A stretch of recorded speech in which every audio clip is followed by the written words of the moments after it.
welcome to another episode of Faith World TV Music. My name is Mary Alison Momo and we have an amazing show for you today.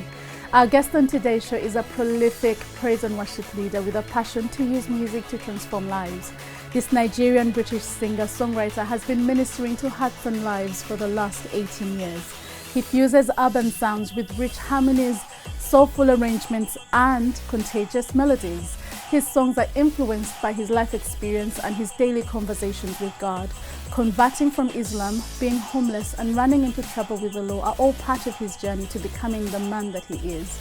His story proves God saves, heals, delivers and restores. This encourages him to go out and share his testimony through song.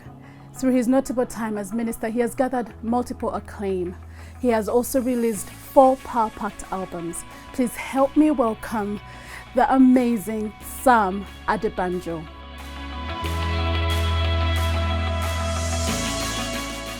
Hello Sam, how are you? I'm doing fantastically you're well. Most welcome on Faith World TV Music Set. Thank you for having me. It's an honor, a blessing to be here. Yes, it is. And it's been a long time coming. You know, when we planned to come to have the interview and then lockdown, we were locked down again for the second time. Man.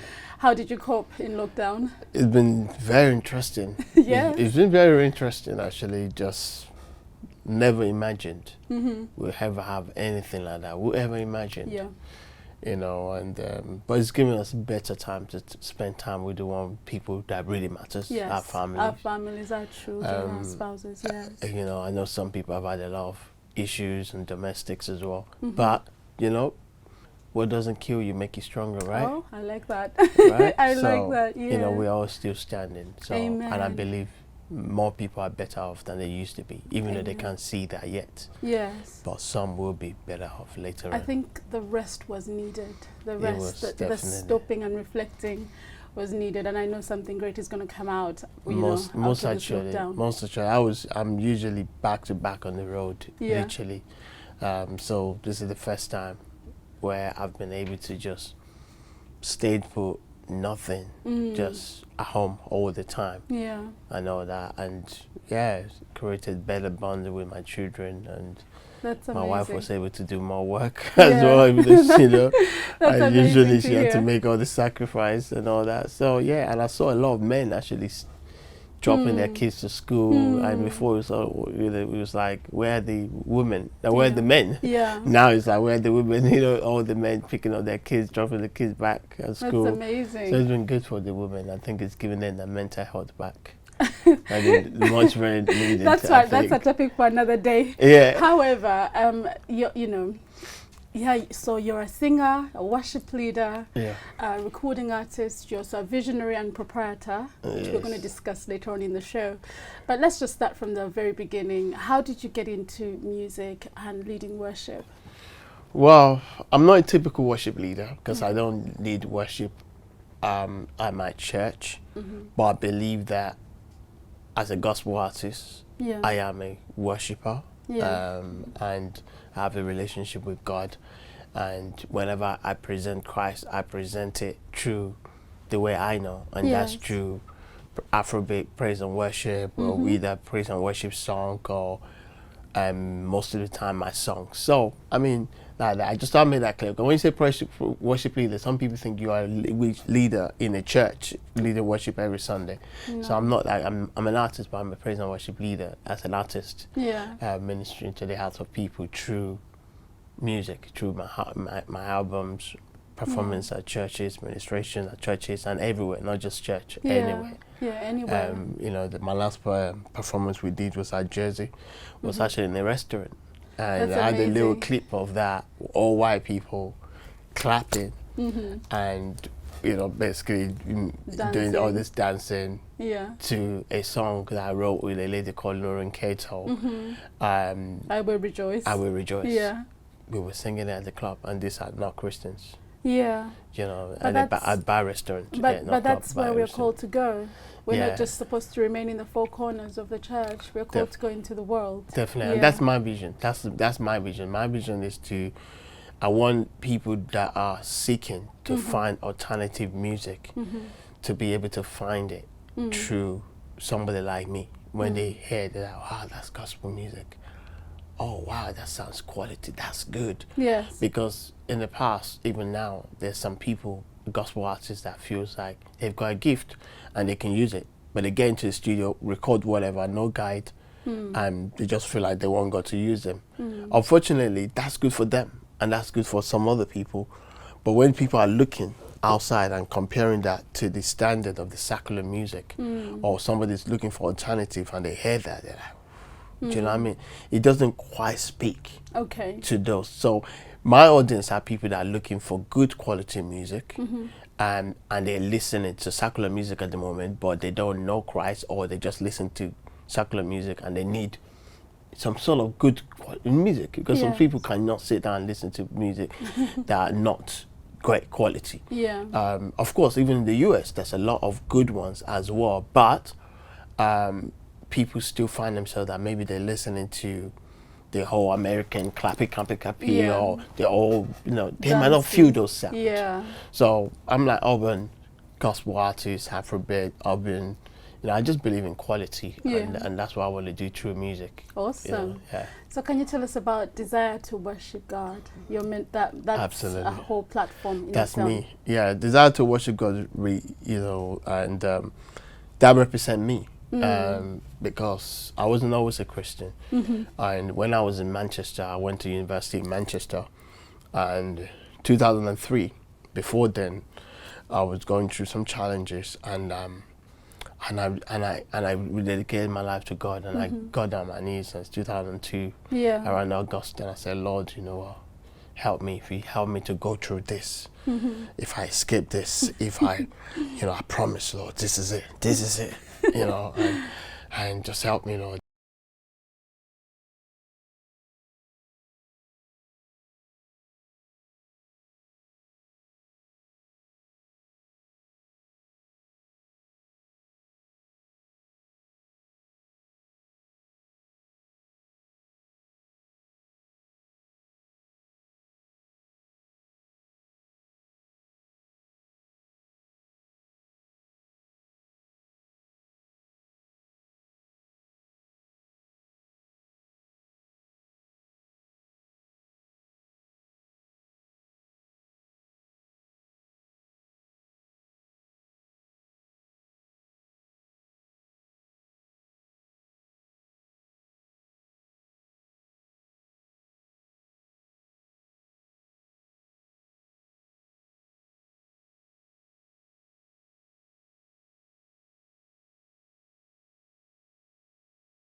God. Okay, that's where we started. So Desire to Worship God started going 2007. We released our first album. 2008 got nominated for an album mobile award, and it was like, what? Okay, great. Dream can come true. Keep pushing. So 2003 and 2011, most of my guys that were singing with me then, they were like, wait, Sam, we're going because this is long. We're doing this church stuff and we don't get nothing. We use our own travel money, and we don't even get booked for a lot of other gigs and a lot of other bookings. Look at all these artists, Sam. Look at all of them.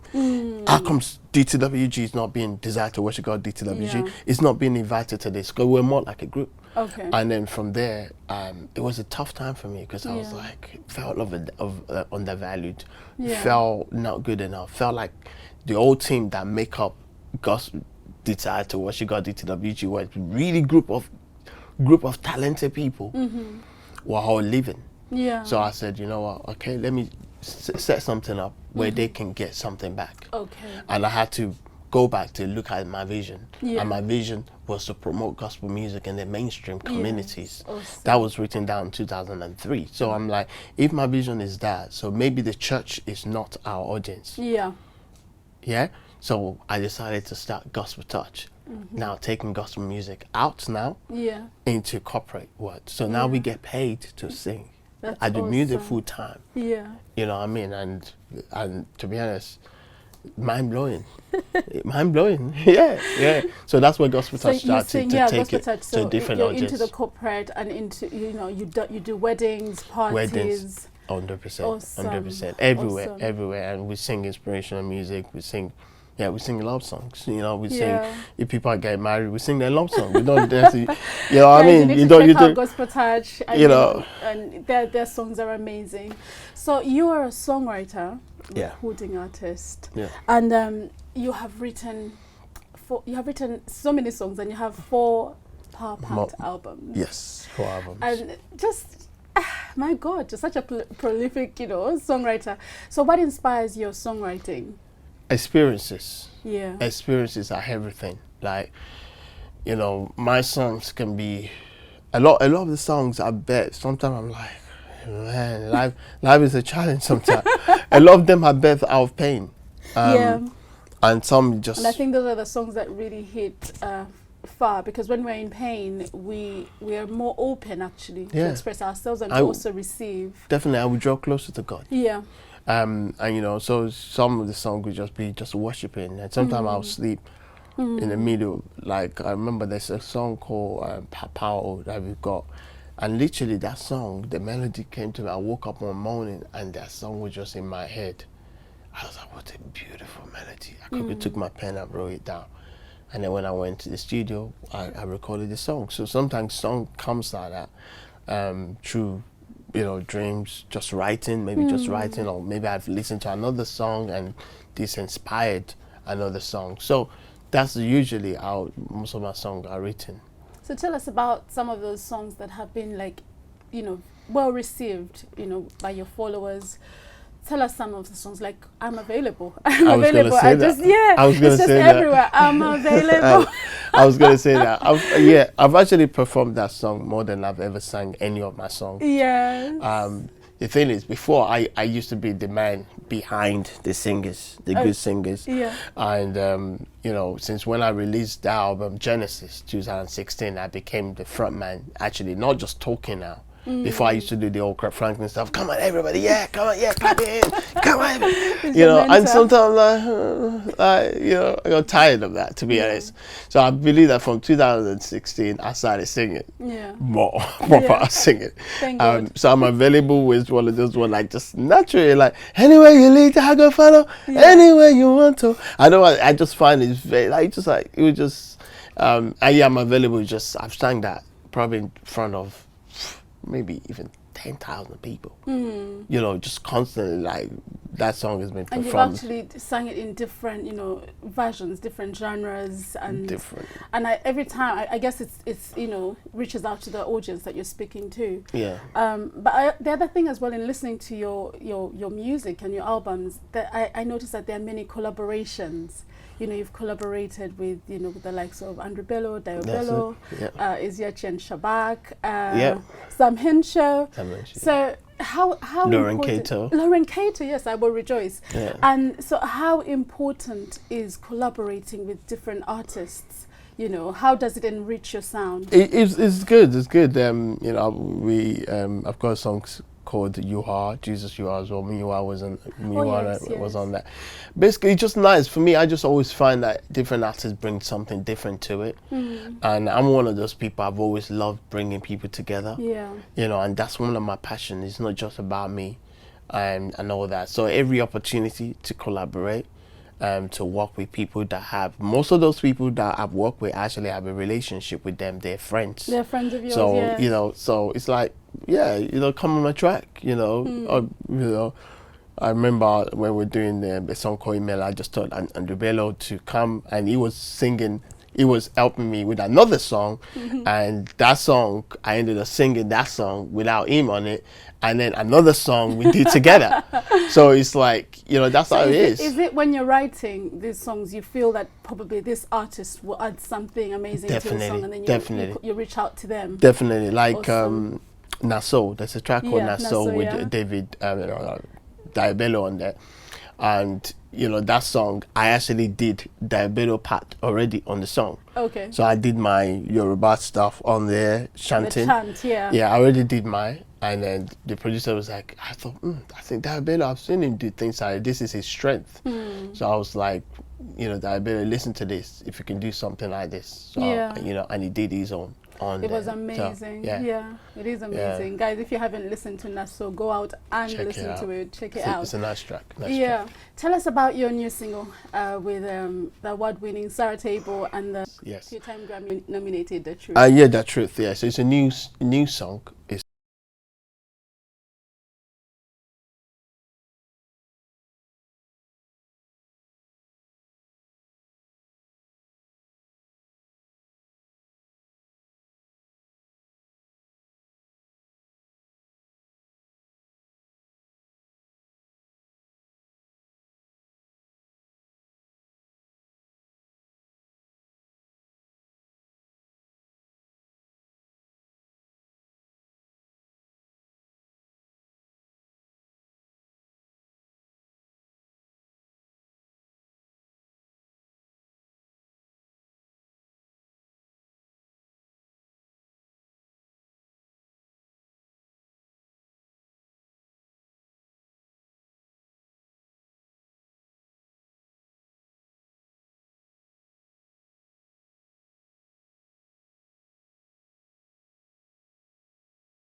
so I just thought, you know what, I like people like that, to be honest. I ain't got time for a lot of people think they're bigger than they are and all that stuff. So I thought, you know, and I did ask a couple of other artists in the US because I thought, okay, collabo, Sam Adebanjo is a decent name, and I said I need to hop it a little bit, and I couldn't really find at that stage, so I was like, you know what, Sarah, just let's work on this song together. I was like, yeah, exactly. Let's work on this, and I asked 2 people in the UK, 3.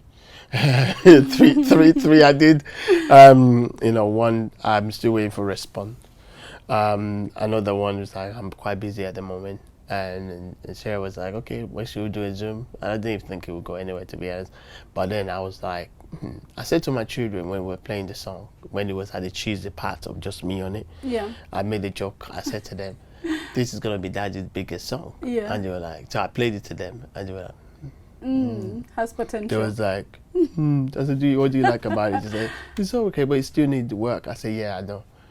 But I didn't realize it was going to be a completely different song, because now it's banging, it's really good. And then we got That Truth on it. I messaged him to be on the track, and he said yes. I was like, wow, cool, never give up. If you want something, keep pushing. And he said yes to it, and he just had a different dimension to now the track. The track is now a big song, because God's hand is on it, blessing us by having The Truth, and Sarah, of course, as well. They're amazing artists, aren't they? And they've achieved a lot in their own career. But very quickly, before we finish, you've been talking about You Will Rescue Me, You Will Rescue Me. I love that. I love that track. Just tell us quickly the inspiration of the song, and we're going to watch it after the show. So good.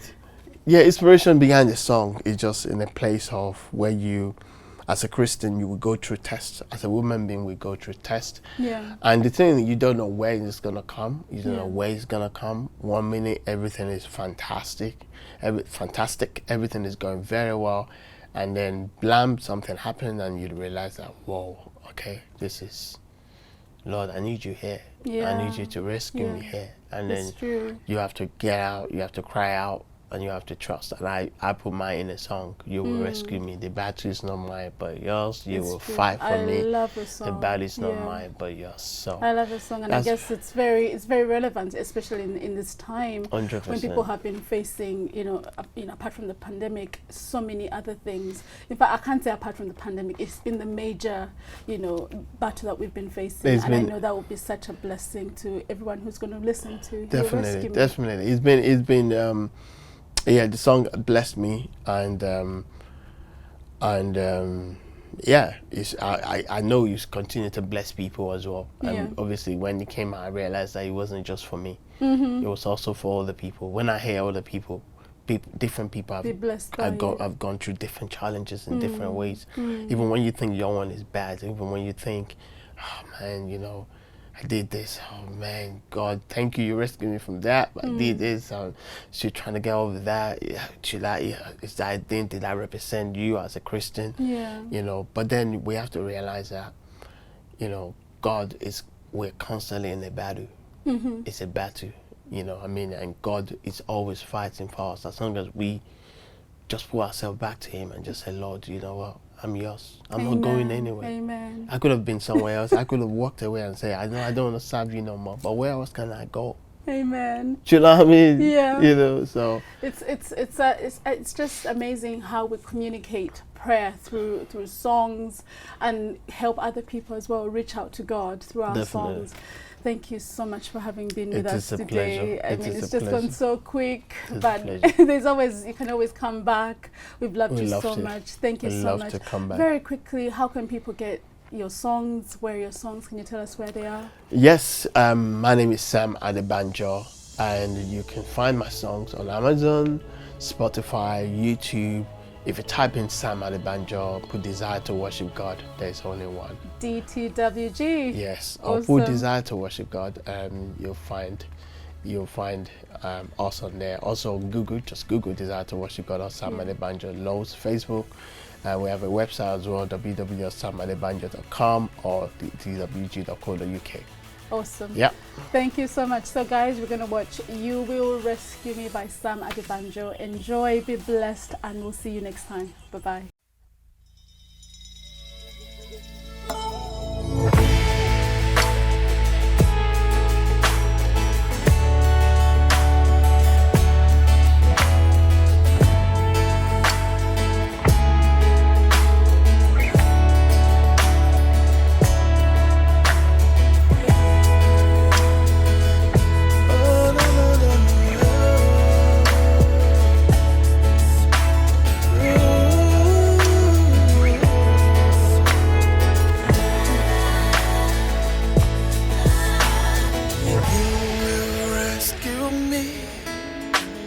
The battle's not mine, but yours.